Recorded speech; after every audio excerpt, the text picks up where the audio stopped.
Hello, my name is Tushar Rathi. I am a PhD candidate in the Department of Chemical Engineering and Material Science at the University of Minnesota. In this presentation, I will talk about our research on capacity planning for sustainable process systems with uncertain endogenous technology learning. In the recent years, there has been a significant increase in unfavorable climatic conditions around the world. This can be mainly attributed to the increasing carbon emissions due to various industrial processes.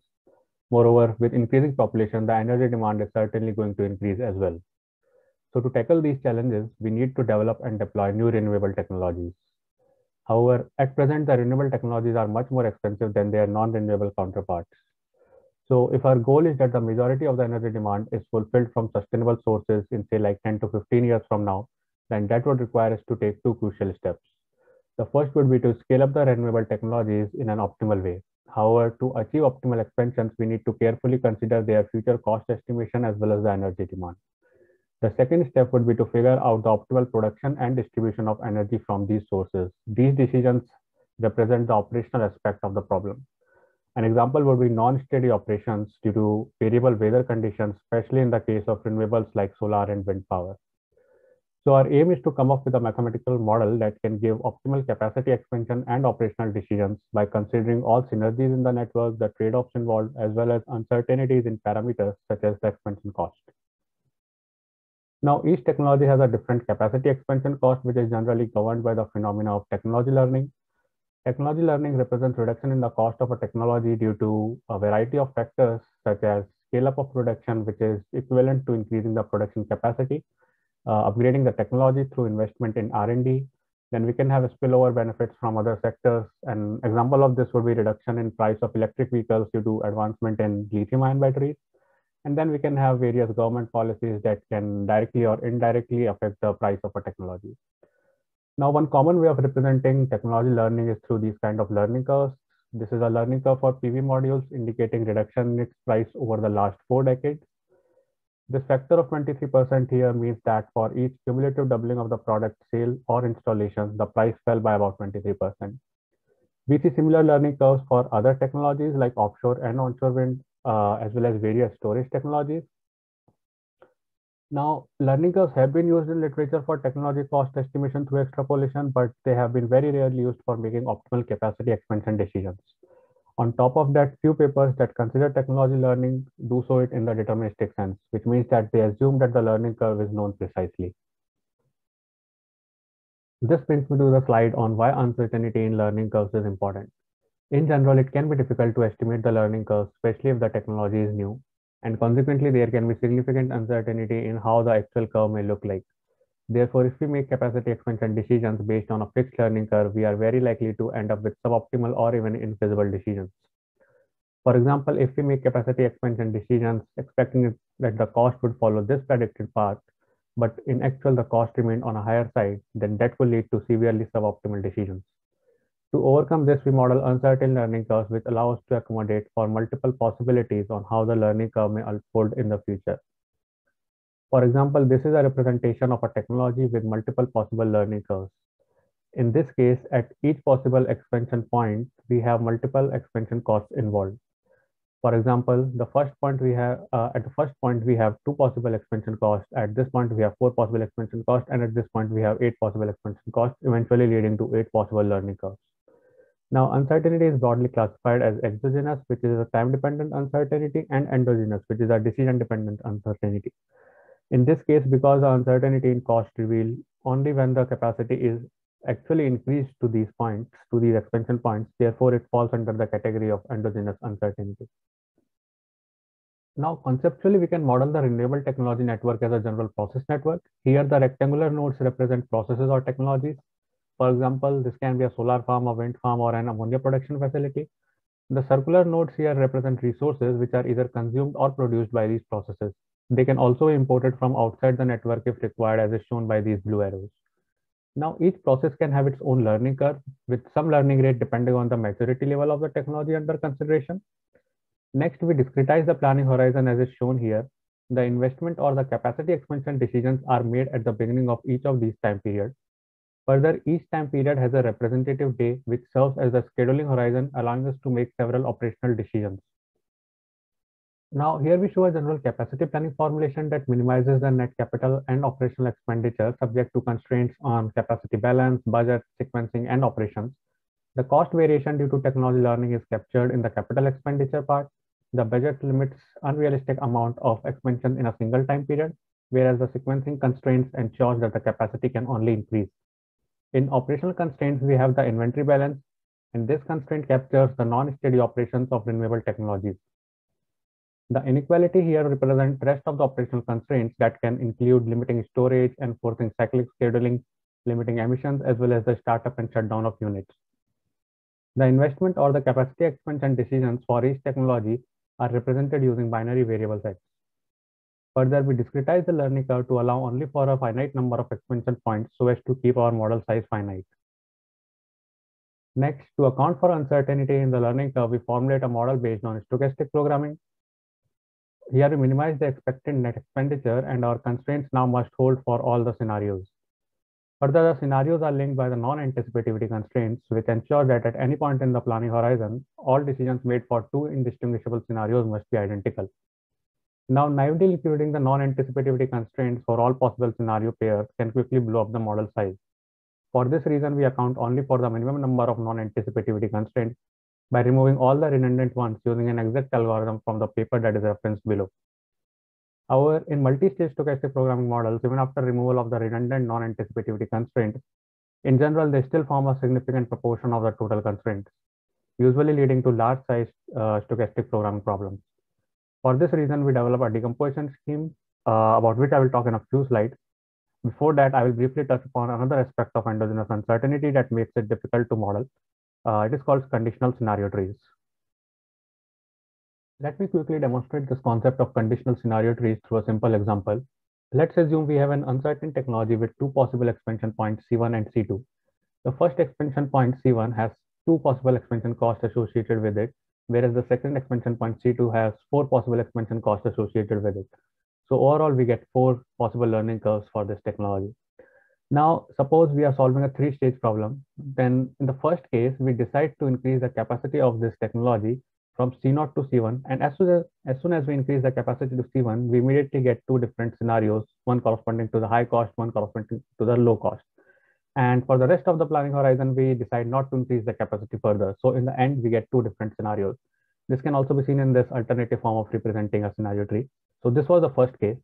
Now, suppose in the second case, instead of increasing the capacity only to C1, we decide to increase the capacity from C0 to C2 at the very beginning of the planning horizon again.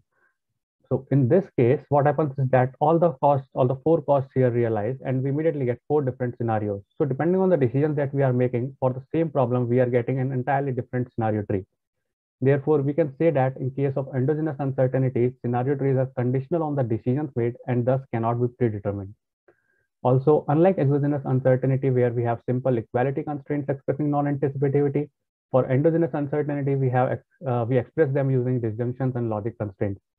So having these conditional scenario trees in case of endogenous uncertainty problems make them much more complex to solve. Now, it is well known that multi-stage stochastic programs can be used in size due to reasons like large number of scenarios, long planning horizons, and hundreds of thousands of binary and integer variables. And this quite often leads to intractable stochastic programs. To overcome this, we decompose the problem using the column generation technique. In our multi-stage stochastic programming problem, we have a set of constraints that are exclusive to each scenario. These are called the block constraints. Then we have non-anticipativity constraints that link decisions across different scenarios. These form the complicating set of constraints. Now we decompose this model such that we have a master problem and one subproblem corresponding to each scenario. We start with feeding a feasible column to the master problem and then extract the dual information and send it to each of these subproblems, which based on the reduced cost tells us whether we can further add columns to the master problem that can potentially improve our current solution. This is of course an iterative procedure and it terminates when the gap converges or equivalently when the subproblems cannot generate any more improving columns. So what are the benefits we get from this decomposition? First of all, the decomposition leads to smaller problems that are relatively easier to solve. Then these subproblems are completely independent of each other and can be solved in parallel, thus drastically improving the solution time. And lastly, all these non-anticipativity constraints we have here end up in the master problem, and in the column generation technique, we only have to solve a linear programming relaxation of this master problem. So that helps improve tractability as well. Let's now look at how does column generation perform against the full space model. We solved 12 randomly generated instances for different combinations of scenarios and time periods. Both the full space and column generation model were implemented in the jump modeling language and solved using Gurobi. The first key observation here is that column generation generates solutions that are at least as good as the full space model. For larger instances like the 32 and 64 scenario case, the difference is quite significant as can be seen from these numbers. Secondly, column generation improves tractability as can be seen from these columns. The number under these columns denote number of instances that were not solved to optimality in the set time limit. The full space often hits the 10,000 second time limit, whereas column generation converges for way more instances and eventually does provide better feasible solutions in much less solution time. So all in all, we can conclude that column generation does provide dual benefits of improving the solution quality as well as the tractability of the multi-stage stochastic programming problems with endogenous uncertainty. For the rest of my talk, I will go through a case study on expansion of power generating technologies. In this case study, we consider 7 power generating technologies, 4 of which are considered to be conventional. That is, they have a flat learning curve or their expansion costs remain constant during the planning horizon. Nuclear coal, combined cycle gas turbine, and open cycle gas turbine fall under this category. Then we have solar and onshore wind that does show technology learning, but their learning curves are assumed to be known precisely. And then we have offshore wind, which is considered to have uncertainty in its learning rate. That is, it has multiple possible learning curves. We consider 8 5-year time periods as the investment planning horizon and operational planning horizon of 24 hours in each time period. Now here we try to assess the capacity expansion decisions for offshore wind by looking at the eventual scenario tree obtained using the stochastic programming framework. First, on the right, we have 8 possible learning curves with 7 possible expansion points we considered for offshore wind. The first point to highlight here is that in the first time period, stochastic programming increases the capacity of offshore wind by 2.5 gigawatts. This is the reason we have 2 children nodes here, one corresponding to the expansion cost at this point, one corresponding to the expansion cost at this point. However, from here onwards, for the low learning or the high cost scenarios, no further investment in expansion is made. On the contrary, for the low cost or high learning scenarios, we see further expansion resulting in more branches and more children nodes in the subsequent time period. Specifically, in the second time period, the capacity is further increased by 5.8 gigawatts, resulting in 4 children nodes. And this can be more clearly seen in this traditional scenario tree representation. Thus, we can say that stochastic programming is able to adapt its decisions to different scenarios, eventually furnishing optimal decisions that also respect the non-anticipativity constraints. So now let us look at the capacity distribution profiles we get on solving this power expansion problem and compare how stochastic programming fares against a deterministic approach. So just to summarize in one line what a deterministic approach means, is basically it is a shrinking horizon approach where at each node of the conditional scenario tree, we solve a deterministic model based on the expected value of the unrealized expansion cost. Now, the key observation here is that the deterministic approach fails to differentiate between the low and high learning scenarios and furnishes identical capacity expansion decisions under both scenarios, as we see here in these bar plots. On the other hand, stochastic programming approach provides decisions that are tailored to specific scenario. For example, compared to the high learning case, stochastic programming clearly makes significantly less investment in offshore wind in the low learning case, which logically makes sense because it is rather expensive to invest in the low learning case.